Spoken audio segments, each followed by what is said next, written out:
Jawapan Parlimen. Malaysia Hindu Sanggam, program bantuan kewangan khas mitra kepada rumah ibadat 4.243 juta. Lagi apa? Assalamualaikum warahmatullahi wabarakatuh. Okey, 2-3 hari lepas kita ada ke pejabat SPRM untuk buat laporan berkaitan dengan dana SID, SEDIK dan juga mitra. Saya agak kecewa tuan-tuan. Kecewa bukan dengan SPRM. SPRM akan siasat. Apa laporan terbaru yang saya dapat? Ini bukan jawapan tepi longkang. Ini jawapan Parlimen. 2016, 17, 18 peruntukan 100 juta, 100 juta, 100 juta.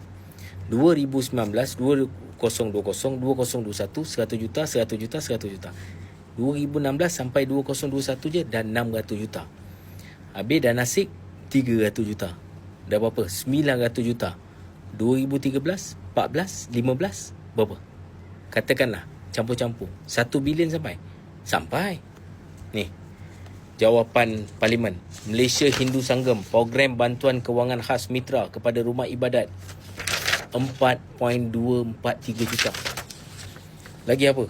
Banyak tuan-tuan, terlalu banyak. Rumah ibadat ada dapat 100,000, 260,000.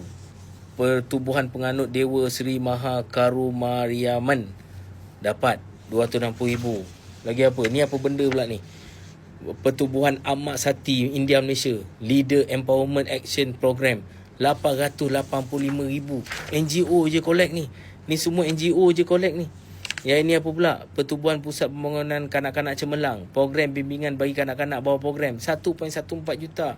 Malaysia Hindu Sanggam lagi, program bimbingan bagi kanak-kanak 391,000. Tadi kau dah dapat 4 juta, ni kau dapat lagi 391,000. Saya baca amount yang besar ya tuan. Ni guru tadika pula untuk masyarakat India 1.7 juta. Program bimbingan kanak-kanak 1.5 juta. Mampus kalau macam ni. Semua lagi duit dia. Yang ini apa? Program pemangkasaan wanita India 1.1 juta. Lepas tu apa benda ni? Program kebolehan masyarakat India RM500,000. Ini semua Temple Siva, semua 180,000. Mampus. Kan? Berapa banyak kuil dapat duit ni? Kan? Tapi masyarakat India tahu tak? Ini belum NGO lagi. NGO bahagian datuk, apa benda kau buat ni? Sampai 290,000 ni. Apa benda lagi ni?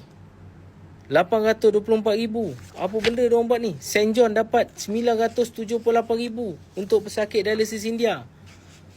Banyak tuan-tuan, banyak. Saya tak boleh nak habiskan dengan cakap-cakap ni. Ni semua berapa ratus muka surat ni. Semua NGO India je yang collect. Tapi masyarakat India tak dapat apa-apa. So korang nak cakap siapa yang bertanggungjawab? Siapa nak bertanggungjawab? Tak nak lagi ketua-ketua parti yang jaga masyarakat India tak nak mengaku salah lagi.